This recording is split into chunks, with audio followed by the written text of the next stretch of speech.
Hello dear friends, welcome to पढ़ाई से दोस्तों यूट्यूब चैनल। आज के इस वीडियो सेशन में दोस्तों हम देखने वाले current affairs from 4th to 6th of June 2021।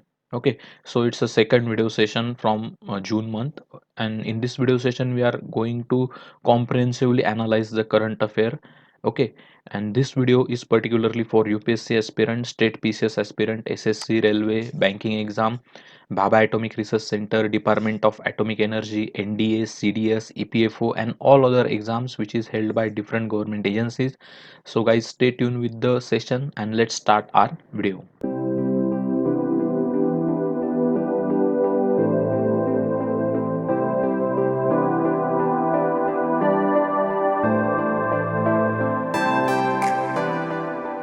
Research Design and Standard Organization, that is RDSO, has become the first standard body in the country to join the central government's One Nation One Standard scheme.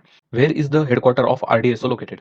सो दोस्तों, RDSO एक ऐसी organisation है जो कि Indian railway के लिए काम करती है, जिसे research design and standards organisation, that is RDSO कहा जाता है। ओके, तो ये जो ऑर्गेनाइजेशन है, अभी अभी इस ऑर्गेनाइजेशन ने जो भी BIS, that is bureau of Indian standard नाम का जो गवर्नमेंट बॉडी है, उसके तहत आने वाला one nation one standard scheme में एनरोल किया है। ये पहला बॉडी बना है कि उस पर्टिकुलर स्कीम के अंडर वो उनके जो भी स्टैंडर्ड्स है उनको कैटेगराइज करेगा। तो इसका हेडक्वार्टर कहाँ है, ऐसा पूछा गया है। तो आप देख सकते हो दोस्तों, इसका जो हेडक्वार्टर है वो है लखनऊ में। तो आपको ये याद रखना है, लखनऊ। लखनऊ को सिटी ऑफ नवाब भी बोला जाता है, और यूपी की ये स्टेट कैपिटल है। लखनऊ कौन सी नदी पे स्थित है आपको बताना है, चलो कमेंट सेक्शन में बताइए। Lucknow is situated on the bank of which river. चलते अगले क्वेश्चन की तरफ। Union government has signed an MOU on sustainable urban development between India and which country? Okay, so sustainable urban development is a crucial thing which we need in 21st century because of the industrialization, increasing population. So there is a huge burden on our environment, and to release that burden, we need the sustainable development, or sustainable urban development is very necessary, and that's why Government of India, that is Union government, they signed MOU with one of the developed country, and you have to choose the name of that developed country from these four options. So the correct option for this question is Japan. Okay, so you can see over here, Japan is the east Asian country. Okay, पूर्व आशियाई देश है। Japan की राजधानी Tokyo, देख सकते हो आप यहाँ पर। सेकंड वर्ल्ड वॉर के दौरान जापान के दो शहर थे जिसपे एटम बॉम्ब गिराया था यूएसए ने। तो आपको वो नाम बताने हैं, कमेंट सेक्शन में बता दीजिए। और ये जो जापान के आइलैंड्स है, आप यहाँ पे देख सकते हो, होकाइडो, हॉन्शू, शिकोकू, क्यूशू। तो ऐसे 5 ये टोटल आइलैंड्स है। ओके, तो इनका नॉर्थ टू साउथ या साउथ टू नॉर्थ ये अरेंजमेंट बहुत बार एग्जाम में पूछा जाता है, तो ये भी आप याद कर लो। जापान के आसपास कौन कौन से वाटर बॉडी देख लो। सी ऑफ जापान, या उसे ईस्ट सी भी बोलते हैं, जो कि ये कोरियन पेनिनसुला और जापान, इन दोनों के बीच में। उसके बाद जापान के ईस्ट में नॉर्थ पैसिफिक ओशन है। यहाँ पे नॉर्थ में ये कुरिल आइलैंड है। ये कुरिल आइलैंड के वजह से रशिया और जापान में डिस्प्यूट चल रहा है। दोनों देश ये आइलैंड पे क्लेम करते हैं। जापान बोलता है ये आइलैंड हमारे है, रशिया बोलता है ये आइलैंड हमारे है। उसके अलावा यहाँ पे नीचे साउथ चाइना सी में भी कुछ आइलैंड ऐसे हैं जिसके बीच चाइना और जापान के बीच में डिस्प्यूट चल रहा है। ओके, ये जापान का फ्लैग आप देख सकते हो, व्हाइट कलर का एक रेक्टेंगुलर फ्लैग, और उसमें रेड सर्कल होता है। ओके, जापान और India, they have a very good ties since our pre-independence era. So let's move ahead. CSIR National Chemical Laboratory, that is CSIR NCL at Pune, has developed which technique to disinfect water by using natural oil? तो देखो दोस्तों, जो भी natural oil होता है उसको use करके जो भी पानी है, पीने का पानी, उसको डिसइंफेक्ट करने का एक तकनीक सीएसआईआर ने निकाला है। ओके, बहुत बार हम पानी में क्या करते हैं, क्लोरीन के कुछ ड्रॉप ऐड करते हैं या कोई केमिकल ऐड करते हैं to disinfect it. But CSIR National Chemical Laboratory, जो कि पुणे में स्थित है, तो इस लेबोरेटरी ने कुछ नेचुरल ऑयल को यूज करके एक नया तकनीक डेवलप किया है। उसका नाम क्या है, तो आप यहाँ पे देख सकते हो दोस्तों, उसका नाम है Swastik. Swastik stands for safe water and sustainable technology initiative from Indian knowledge base. Okay, तो आपको पता होगा दोस्तों, India has a huge knowledge base, huge history, and from that knowledge base, this CSIR NCL laboratory at Pune, they discovered such a technique which use natural oil to disinfect the water, and it is known as swastik. Okay, अगला सवाल देखते हैं दोस्तों। Which country has reported the first human case of infection with H10N3 strain of bird flu? Okay, तो ये अलग अलग प्रकार के फ्लूज होते हैं, स्वाइन फ्लू, बर्ड फ्लू, अलग अलग उसके वायरस होते हैं जो कि एनिमल से ह्यूमन में ट्रांसमिट होते हैं। तो ऐसे जो डिसीज होते हैं दोस्तों, जो कि एनिमल से ट्रांसमिट होते हैं ह्यूमंस में, उसे जूनोटिक डिसीज बोला जाता है। ओके, तो ये बर्ड से एनिमल में ट्रांसमिट होने वाला डिसीज है। इसका पहला केस किस देश में पाया गया, इस तरीके का ये सवाल है। तो यहाँ पे सही आंसर है दोस्तों, चाइना। पता नहीं ये लोग क्या क्या करते रहते हैं, उनको सारे वनस्पति या जितने भी फिशेस वगैरह सब कम पड़ जाते हैं, कीड़े मकोड़े खाने लगते हैं, और ऐसे अलग अलग वायरस फैलते रहते हैं। ओके, सो रिसेंटली ये न्यूज़ सामने आई थी H10N3 बर्ड फ्लू का जो फर्स्ट ह्यूमन इन्फेक्शन है वो चाइना में पाया गया है। ओके, सो उसके रिलेटेड जो भी रिस्क प्रिकॉशन है तो वो हमें बरतने चाहिए। चाइना से आने वाले जो लोग हैं उनका प्रॉपर टेस्टिंग वगैरह, तो इसके लिए ऐसे जो न्यूज़ होते हैं वो बहुत बड़ी हेडलाइन बन जाती है। ओके, उसके बाद अगला क्वेश्चन है, which IIT institution has developed the first of its kind internet of things device AmbiTag to record real time ambient temperature. तो दोस्तों हमारे आसपास में जो भी रियल टाइम एम्बिएंट टेम्परेचर मतलब जो भी हमारे सराउंडिंग का जो टेम्परेचर है उसको नापने के लिए एम्बीटैक नाम का एक IoT internet of things based एक डिवाइस कौन से IIT ने इंट्रोड्यूस किया है या उन्होंने डेवलप किया है। यहाँ पे 4 ऑप्शन दिए, IIT मंडी, IIT Ropar, IIT Hyderabad, IIT Indore. इसमें से आपको सही ऑप्शन चूज करना है। तो दोस्तों इसका सही ऑप्शन आप देख देख सकते हो यहाँ पे IIT रोपर। ये पंजाब के रूपनगर डिस्ट्रिक्ट में स्थित एक बहुत important Indian institute of technology है। यहाँ पे आप देख सकते हो उसका लोगो, धियो यो न प्रचोदयात। इसका मीनिंग क्या होता है आप मुझे कमेंट सेक्शन में बताओगे। और ये है एमबी टैग। ओके, एक इंपॉर्टेंट डिवाइस है जो कि IIT रोपर ने इंट्रोड्यूस किया है। देन अगला सवाल देखते हैं दोस्तों, which company has launch the first Asia Pacific public sector cyber security executive council. Okay, so Asia Pacific के लिए पब्लिक सेक्टर में cyber security executive council launch करने वाली कौन सी कंपनी है, इंटेल, IBM, माइक्रोसॉफ्ट या विप्रो। तो इसका सही जवाब है दोस्तों माइक्रोसॉफ्ट। एक बहुत बड़ी जायंट हब है ये, अलग अलग ऑपरेटिंग सिस्टम बनाती है, बहुत सारे कंप्यूटर सॉफ्टवेयर वगैरह आते हैं माइक्रोसॉफ्ट से। आप भी बहुत सारे सॉफ्टवेयर उनके यूज करते होंगे, Microsoft PowerPoint, Microsoft Word, Excel and many more. Okay, so Microsoft corporation is an American multinational technology company with headquarter in Redmond which is located in Washington. Okay, तो confuse नहीं होना है आपको, Washington DC एक अलग है और Washington state अलग है। ओके, वॉशिंगटन DC जो है वो USA की राजधानी है और वॉशिंगटन नाम का एक स्टेट भी है जो कि पैसिफिक कोस्ट जो है USA का वहां पे स्थित है। भारत वंशीय सत्या नाडेला नाम के एक व्यक्ति है जो कि 4 फरवरी 2014 से CEO बने हैं माइक्रोसॉफ्ट के। ओके, माइक्रोसॉफ्ट को फाउंड किया गया था 4 अप्रैल 1975 में और उसके फाउंडर कौन है, बिल गेट्स और पॉल एलन। तो ये कुछ इंपॉर्टेंट चीज है माइक्रोसॉफ्ट के बारे में आपको ध्यान में रखनी है, बहुत बार एग्जाम में पूछे जाते हैं ऐसे फैक्ट्स।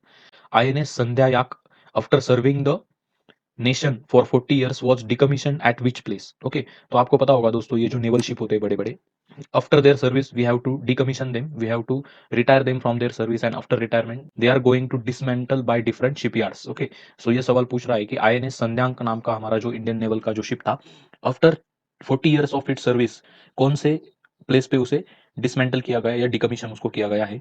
तो यहाँ पे आप देख सकते हो काकीनाडा, कोचीन, विशाखापट्टनम और मुंबई के अलग अलग चार डॉकयार्ड या जिसे हम शिपयार्ड बोलते हैं, तो वो यहाँ पे दिए हैं। तो इसका सही आंसर है दोस्तों नेवल डॉकयार्ड विशाखापट्टनम। तो विशाखापट्टनम में जो नेवल डॉकयार्ड है वहाँ पे इसको डिसमेंटल किया गया है। ये INS संध्यांक आप यहाँ पे देख सकते हो, ये वाला जो नेवल शिप था इसने हमें 40 साल सर्व किया हमारे देश को और बाद में अभी ये डिकमीशन किया गया है। ओके, गुजरात में और एक शिपयार्ड है, अलंग शिपयार्ड है उसे बोलते हैं। वहाँ पे बहुत सारे सिविल जो जहाज होते हैं मतलब जो नागरिक पर्पस के लिए यूज होते हैं वो भी और मिलिट्री पर्पस के लिए यूज होने वाले भी जहाज बहुत बार वहाँ पे डिकमीशन किए जाते हैं। और उस पर्टिकुलर पोर्ट को या शिपयार्ड को ग्रेवयार्ड ऑफ द शिप्स ऐसा भी बोला जाता है क्योंकि बहुत सारे शिप्स का वहाँ पे डिसमेंटलिंग होता है। Okay, graveyard of the ship Alang port Gujarat में लोकेटेड है, याद रखे कभी भी एग्जाम में पूछा जा सकता है। अगला सवाल देखते हैं, who has won prestigious international Booker prize for the book at night all blood is black. Okay, तो ये वाला जो बुक है इसको अभी इंटरनेशनल बुकर प्राइज मिला है, तो ये किसने लिखा है। तो यहाँ पे 4 ऑप्शन है, इसमें से आपको करेक्ट ऑप्शन चूज करना है। दोस्तों इंटरनेशनल बुकर प्राइज जो होता है वो इंग्लिश के अलावा जो भी अन्य भाषा में जो किताबें होती है उनके लिए दिया जाता है। और यहाँ से अगर मैं ये इंटरनेशनल वर्ड हटा देता हूँ, अगर सिर्फ बुकर प्राइज रखता हूँ, तो आपको ध्यान रखना है बुकर प्राइज जो है वो यूनाइटेड किंगडम में दिया जाता है और जो बुक्स इंग्लिश लैंग्वेज में है सिर्फ उसी बुक के लिए बुकर प्राइज मिलता है। और इंटरनेशनल बुकर प्राइज जो होता है वो इंग्लिश के अलावा अन्य भाषा में जो पुस्तक होते हैं उनके लिए दिया जाता है। ओके, तो आप यहाँ पे सही आंसर देख सकते हो, डेविड डायोप नाम के ये व्यक्ति है। ओके, तो इनको ये बुकर प्राइज मिला है। तो देखो दोस्तों ये अभी फ्रांस के व्यक्ति है, लेकिन इन्होंने ये जो बुक है तो आपको ध्यान में रखना है 2021 का इंटरनेशनल बुकर प्राइज किन्हें मिला है, डेविड डायोप को, for the book at night all blood is black. और ये जो है ये फ्रांस को बिलोंग करते हैं, फ्रेंच व्यक्ति है। ओके, अगला सवाल देखिए, when is world bicycle day observed every year. तो हर साल वर्ल्ड बाइसिकल डे कब मनाया जाता है। यहाँ पे 4 ऑप्शन है, आपको सही ऑप्शन चूज करना है। इसका सही ऑप्शन है दोस्तों 3 जून। 3 जून को वर्ल्ड बाइसिकल डे मनाया जाता है। Okay, so world bicycle day draws attention to the benefit of using bicycle, a simple affordable clean and environmental friendly sustainable means of transportation है बाइसिकल। कोई फ्यूल नहीं लगता, जो भी बंदा चलाता है उसकी एक्सरसाइज होती है, हेल्थ अच्छी रहती है, अफोर्डेबल है, सिंपल है, क्लीन एनवायरनमेंट के लिए बहुत जरूरी ट्रांसपोर्ट का ये एक माध्यम है। जो भी गरीब लोग हैं बहुत सारे देशों में बाइसिकल का यूज करते हैं, उनके लिए कार बाइक ये अफोर्डेबल नहीं होता, तो बाइसिकल एक ऐसा ट्रांसपोर्टेशन मोड है जो कि ये जो लोग हैं उनको एक अच्छा ट्रांसपोर्टेशन का माध्यम प्रोवाइड करता है। ओके, सो ये आपको ध्यान में रखना है। जो भी सस्टेनेबल डेवलपमेंट गोल है वो अचीव करने के लिए भी बाइसिकल ज़्यादा से ज़्यादा मात्रा में उसका फैलाव होना, वो चलाना ये जरूरी है। ओके, ताकि हम एनवायरनमेंट की रक्षा कर सकें। अगला सवाल देखो दोस्तों, art park that is AI and robotics technology park has developed which AI driven platform to identify COVID positive patient even from low resolution chest X-ray images sent over WhatsApp। तो दोस्तों ये एक नॉन प्रॉफिट ऑर्गेनाइजेशन है art park नाम की। उसका full form है artificial intelligence and robotics technology park. Okay, उसने एक ऐप लॉन्च किया है व्हाट्सएप। उस ऐप के जरिए आप आपके चेस्ट का एक्सरे निकाल के व्हाट्सएप पे उसकी लो रेजोल्यूशन इमेज डॉक्टर को सेंड कर सकते हैं, और डॉक्टर उसे पता करेगा कि whether that particular patient is Covid positive और नॉट। तो उसका नाम क्या है? तो यहाँ पे 4 ऑप्शन है, इसमें से आपको करेक्ट ऑप्शन चूज करना है। तो उसका नाम है दोस्तों एक्सरे सेतु। आप यहाँ पे देख सकते हो, it is AI driven app, quick chest x ray interpretation for doctors. Okay, early intervention for covid via WhatsApp. तो इस तरीके का ये ऐप है, आप प्ले स्टोर से इसे डाउनलोड कर सकते हो और इस तरीके का चेस्ट का जो एक्सरे होता है वो निकाल के आप डॉक्टर को भेज सकते हो, ताकि doctor whether patient is corona positive और नॉट ये डायग्नोस कर सके। अगला सवाल देखते हैं दोस्तों, union cabinet has approved signing and ratification of an agreement on cooperation in the field of mass media between all the member states of which organisation. तो हमारा जो यूनियन कैबिनेट ने उसने अभी अभी एक एग्रीमेंट साइन किया है और उसको रेटिफाई भी किया है। Cooperation in the field of mass media, इस ये नाम है उस एग्रीमेंट का। तो किस ऑर्गेनाइजेशन के बीच ये एग्रीमेंट है वो साइन हुआ है? तो यहाँ पे आप अलग अलग ऑर्गेनाइजेशन के नाम देख सकते हो, ब्रिक्स है, सार्क है, एससीओ है, ISA. Okay, BRICS stands for Brazil, Russia, India, China and South Africa. SAARC stand for South Asia Association of for Regional Cooperation. Okay, SCO stand for Shanghai Cooperation Organization and ISA stand for International Solar Alliance। इसका headquarter कहाँ पे? Gurugram. Okay, in India. SCO का headquarter कहाँ पे? Beijing में। SAARC का headquarter Kathmandu में। और ब्रिक्स ब्रिक्स का कोई हेडक्वार्टर नहीं है। अलग अलग देश हर साल उसकी मीटिंग ऑर्गेनाइज करते हैं। ओके, तो इसमें से आपको करेक्ट ऑप्शन चूज करना है। तो दोस्तों इसका सही जवाब है SCO, that is Shanghai cooperation organisation और Shanghai pact. It's a Eurasian political economic and security alliance, the creation of which was announced on 15 June 2001 in Shanghai. इसके जो सेक्रेटरी जनरल है वो है व्लादिमीर नोरोव, रशिया के व्यक्ति है एक। इसकी जो ऑफिशियल लैंग्वेज है चाइनीज एंड रशियन है। 2001 में 15 जून 2001 को ये फाउंड किया गया था। ये 5 पहले फाउंडर मेंबर थे, China, Russia, Kazakhstan, Uzbekistan, Tajikistan और किर्गिस्तान। 2017 में इंडिया और पाकिस्तान भी इसमें ऐड हो गए। तो फिलहाल अभी टोटल 8 मेंबर स्टेट है। यहाँ पे आप देख सकते हो ये टोटल 8 मेंबर्स है एससीओ के। ओके, आगे चलते हैं। Cabinet has approved MOU between India and which country on cooperation in the field of mineral resources. Okay, तो जो भी मिनरल रिसोर्सेज होते हैं जो कि बहुत रेयरली मिलते हैं, रेयर अर्थ एलिमेंट उसे बोलते हैं, जैसे कि लिथियम है, तो उसके लिए इंडिया ने कौन से देश के साथ एमओयू साइन किया है?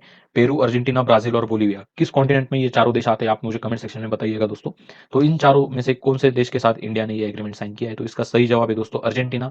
अर्जेंटीना एक बहुत इंपॉर्टेंट कंट्री है साउथ अमेरिका का। साउथ अमेरिका का सबसे दूसरा बड़ा कंट्री है। इसकी जो राजधानी वो है ब्यूनोस एरिस। ओके, अर्जेंटीना की राजधानी जो है वो है ब्यूनोस एरिस। और यहाँ पे आप देख सकते हो ये है हमारा प्यारा भारत जो कि साउथ एशिया में लोकेटेड है। और अगर भारत से आप इस तरीके से इंडियन ओशन और ये सदर्न ओशन को क्रॉस करते हुए जाओगे साउथ अटलांटिक ओशन से, तो आप अर्जेंटीना पहुंच जाओगे। ओके, तो ये है अर्जेंटीना। और ये जो 3 देश है बोलिविया, चिली और अर्जेंटीना, इन तीनों देश में लिथियम के रिजर्व पाए जाते हैं, तो इसलिए इन 3 देशों को लिथियम ट्रायंगल के नाम से भी जाना जाता है। तो ये जो यहाँ पे एरिया है आप देख सकते हो, ये है बोलिविया, ये है अर्जेंटीना और ये है चिले। तो इन 3 देशों का ये जो एरिया है इसे हम लिथियम ट्रायंगल के नाम से जानते हैं। ओके, क्योंकि यहाँ पे लिथियम का बहुत ज्यादा उत्पादन होता है। और लिथियम आयन बैटरी जो कि हम मोबाइल में यूज करते हैं, या जो भी अभी हम इलेक्ट्रिक कार के बारे में बात करते हैं, इलेक्ट्रिक कार गवर्नमेंट हमारी प्रमोट कर रही है, तो उसके मैन्युफैक्चरिंग के लिए लिथियम का होना बहुत ज्यादा इंपॉर्टेंट है।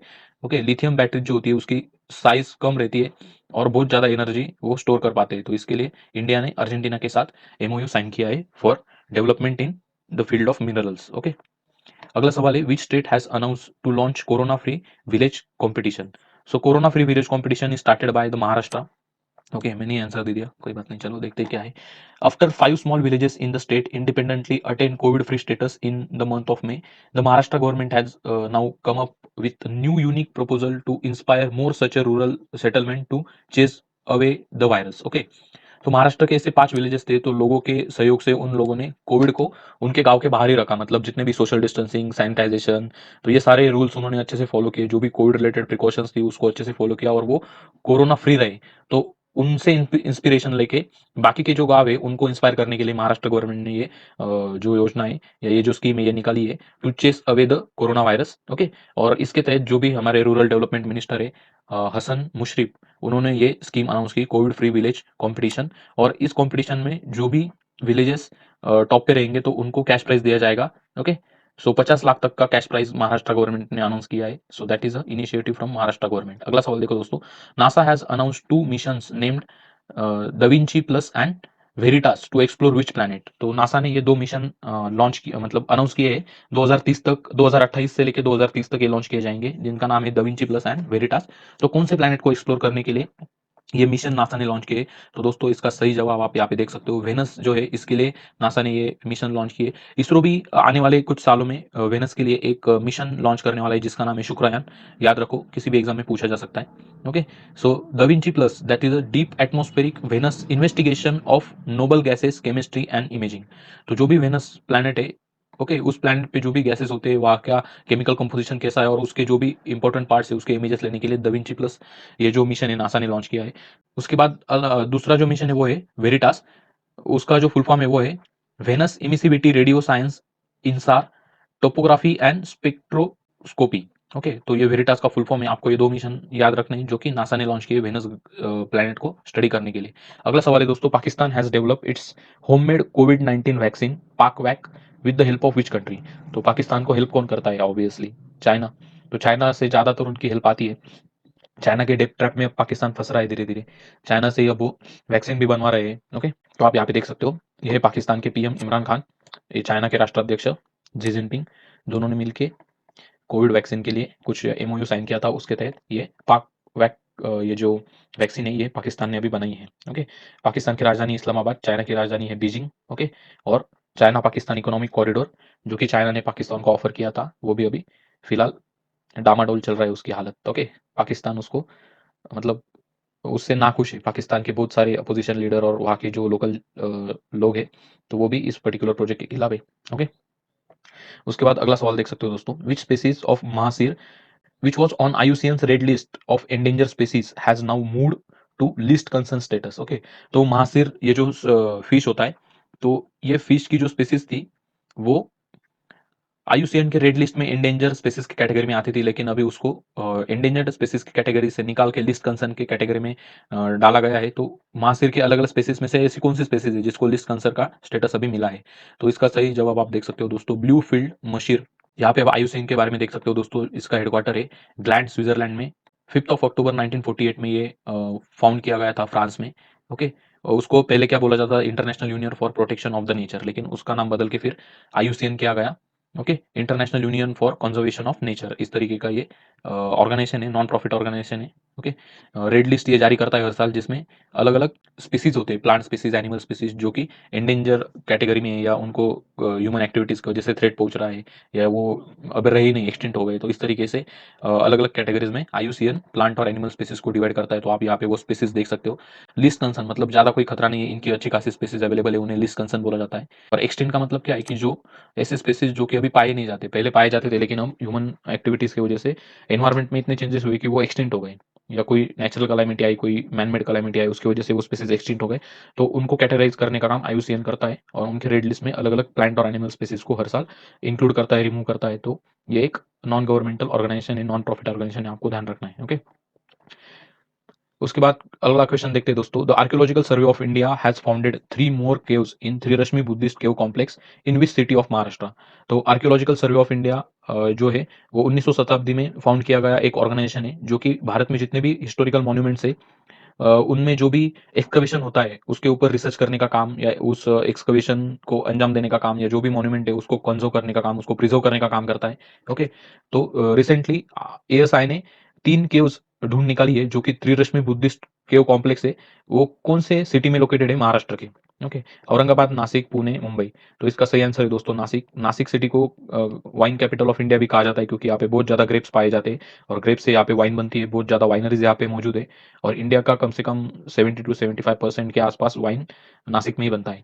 ओके, और यहाँ से बहुत सारा वाइन बाहर देशों में भी भेजा जाता है। ओके, और हॉर्टिकल्चर मिशन है जो गवर्नमेंट ऑफ इंडिया ने अभी हॉर्टिकल्चर क्लस्टर्स डेवलप किए उसमें नासिक भी एक है जो कि ग्रेप्स के लिए उन्होंने अनाउंस किया है। तो नासिक की जो त्रिरश्मि केव्स है जिसे पांडोलेनी के नाम से भी जाना जाता है। ओके, तो इसके ऊपर आप ये फेमस बुक देख सकते हो नासिक त्रिरश्मि केव्स। तो ये जो आप देख सकते हो यहाँ पे ये नई केव्स यहाँ पे खोजी गई है। तो इस तरीके से बहुत बढ़िया केव्स नासिक में लोकेटेड है। नासिक में अगर आप आओगे तो वो वेस्टर्न महाराष्ट्र का पार्ट है इसलिए जो सह्याद्री है या जो जिसे हम वेस्टर्न घाट बोलते हैं तो नासिक के वेस्टर्न साइड पे वेस्टर्न घाट है। Okay, so you will find the very beautiful hill station in Nasik. The river Godavari originate from Nasik. The famous Jyotirlinga, which is one of the important Jyotirlinga from 12 Jyotirlingas, that is Trambakeshwar. It is also located on the bank of river Godavari. Okay, so Nashik में हर 12 साल में एक बार कुंभ मेला भी लगता है। आप ये फोटो देख सकते हो कुंभ मेला की। This is a Goda Ghat from Nashik and this is a one of then which is a very famous garden which conserves many tree species which is just near the Trirashmi caves. Just at the foothills of this Trirashmi caves, you will find this one of them. Okay, and it is a very famous tourist attraction in Nasik. So remember, Nasik city located in the western Maharashtra, and it is famous for its Trirashmi caves. Okay. अगला सवाल देखते हैं दोस्तों। Agriculture minister Narendra Singh Tomar has launch which programme by distributing high yield variety of seeds of pulses and oil seed to the farmer. जो agriculture minister है हमारे नरेंद्र सिंह तोमर, इन्होंने कौन सा प्रोग्राम लॉन्च किया है हाई यील्ड वैरायटी जो होती है ऑयल सीड्स और पल्सेस की उसको फार्मर में डिस्ट्रीब्यूट करने के लिए। Seed bank, seed mega kit, seed mini kit और सीड स्टोर। तो इसका सही जवाब है दोस्तों सीड मिनी किट। यहाँ पे आप देख सकते हो ये है नरेंद्र सिंह तोमर हमारे एग्रीकल्चर मिनिस्टर और एक रिप्रेजेंटेटिव फोटो है जो भी ऑयल सीड्स होती है या पल्सेस होती है। तो ये जो सीड्स होती है वो फार्मर्स को डिस्ट्रीब्यूट करने के लिए इन्होंने सीड मिनी किट नाम का एक प्रोग्राम चालू किया है। Union minister Narendra Singh Tomar recently inaugurated the Indus best mega food park in which state. तो ये इंडस मेगा फूड पार्क इन्होंने अभी लॉन्च किया है वो कौन से स्टेट में? मध्य प्रदेश, छत्तीसगढ़, बिहार या ओडिशा। तो ये लोकेटेड है दोस्तों छत्तीसगढ़ में। आप यहाँ पे देख सकते हो ये इंडस फूड पार्क का लोगो कुछ इस तरीके से होता है। फूड के ऊपर प्रोसेसिंग करके उसको अच्छे से स्टोर करके रखने के लिए ये बड़े बड़े फूड पार्क्स होते हैं जो कि फूड का जो वेस्टेज है वो भी कम करते हैं और फूड एक्सपोर्ट के लिए या फूड का जो लॉजिस्टिक सप्लाई चेन मैनेजमेंट होता है उसमें भी हेल्प करते हैं। तो ये आप देख सकते हो ये है हमारा प्यारा भारत और भारत के मध्य पूर्व में स्थित है छत्तीसगढ़। छत्तीसगढ़ की राजधानी है रायपुर सिटी। ओके, सो ये आप देख सकते हो छत्तीसगढ़ का मैप यहाँ पर। छत्तीसगढ़ के नॉर्थ में लोकेटेड है उत्तर प्रदेश और झारखंड, ईस्ट में लोकेटेड है ओडिशा। ओके, साउथ में लोकेटेड है आंध्र प्रदेश और वेस्ट में है महाराष्ट्र और मध्य प्रदेश। तो इस तरीके से आपको ये ध्यान में रखना है।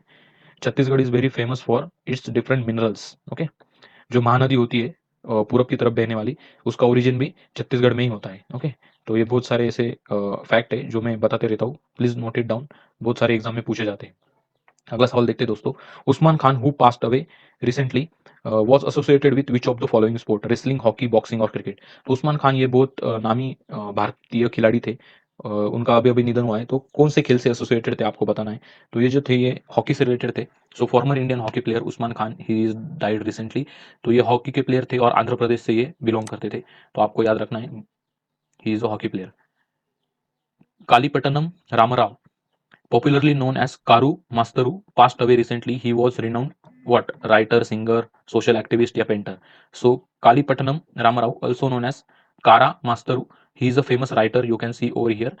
He is born on 9th of November 1924 in Ponduru, and he died on 4th of June 2021. Okay, so he is also awarded by Sahitya Academy Award in 1995, and also famous by the name of Kara Master.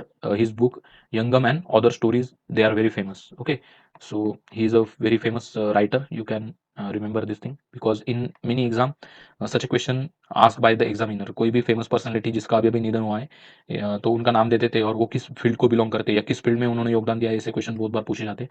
So remember this thing. उसके बाद international chess federation that is FIDE has announce new partnership with which company to promote global chess league. तो यहाँ पे चार option है Wipro, Microsoft, Tech Mahindra, Google.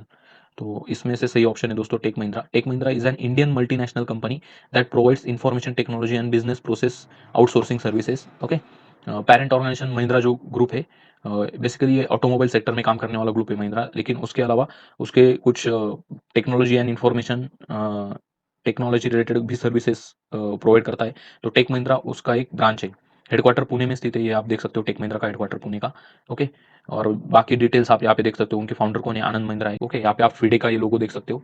Okay, so international chess federation और world chess federation commonly referred to its French acronym that is FIDE. FIDE उसका French acronym है।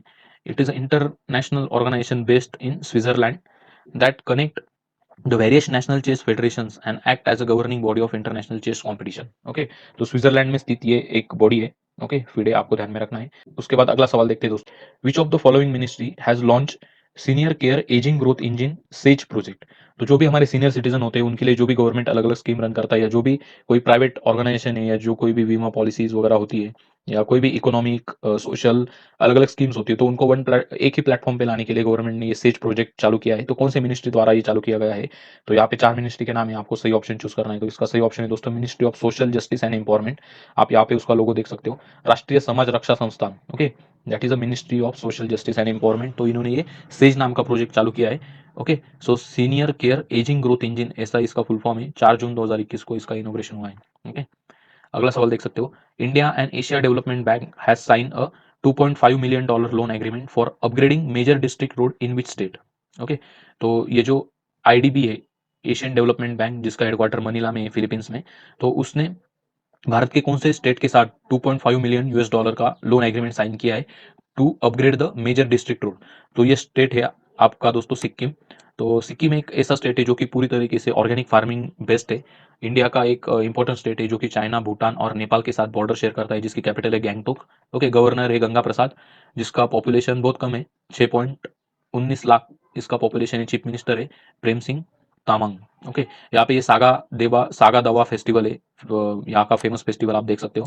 और यहाँ पे एशियन डेवलपमेंट बैंक एडीबी का हेडक्वार्टर देख सकते हो आप, जो कि फिलीपींस मनीला में स्थित है। ओके, 19 दिसंबर 1966 में उसका ऑर्गेनाइजेशन ये जो है वो फाउंड की गई थी। ओके, उसका मोटो क्या है देखो, ADB is committed to achieving the prosperous inclusive resilient and sustainable Asia and Pacific while sustaining its effort to eradicate the extreme poverty. तो जो भी एशिया पैसिफिक के जो भी अलग अलग कंट्रीज है उसमें जो एक्सट्रीम पॉवर्टी है उसको इरेडिकेट करने का काम ये बैंक करता है। तो जो भी डेवलपमेंटल वर्क होते हैं अलग अलग स्टेट में, अलग अलग देशों में, तो उनको लोन प्रोवाइड करने का काम एडीबी करता है। ओके, अगला सवाल देखते हैं दोस्तों, ये आखिरी सवाल है हमारा। Anirudh Jugnauth who passed away recently was the former president and prime minister of which country? Nepal, Mauritius, Bhutan और सेशल्स। तो ये जो अनिरुद्ध जगन्नाथ है, ये कौन से देश के फॉर्मर प्राइम मिनिस्टर या प्रेसिडेंट रहे हैं? ओके, तो इसका सही जवाब है दोस्तों मॉरिशस। तो आप देख सकते हो मॉरिशस की कैपिटल है पोर्ट लुइस और उनका करेंसी है मॉरिशियन रुपीज। तो ये जो है ये फॉर्मर प्रेसिडेंट या प्राइम मिनिस्टर है मॉरिशस के। ओके, तो इनका अभी देहांत हुआ है। 18 साल उन्होंने मॉरिशस में सत्ता संभाली थी।